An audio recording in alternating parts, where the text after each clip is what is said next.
भारतवासी भारत को एक सार्वभौम समाजवादी धर्मनिरपेक्ष गणतांत्रिक साधारणतंत्र रूपे गठन करने दृढ़ संकल्प नहीं और यार नागरिक को सामाजिक अर्थनैतिक और राजनीतिक न्याय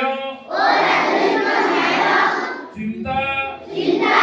अभिव्यक्ति प्रत्यय धर्मीय विश्वास एवं उपासनार स्वतंत्रता स्थिति और सुविधा सुजोगर समानता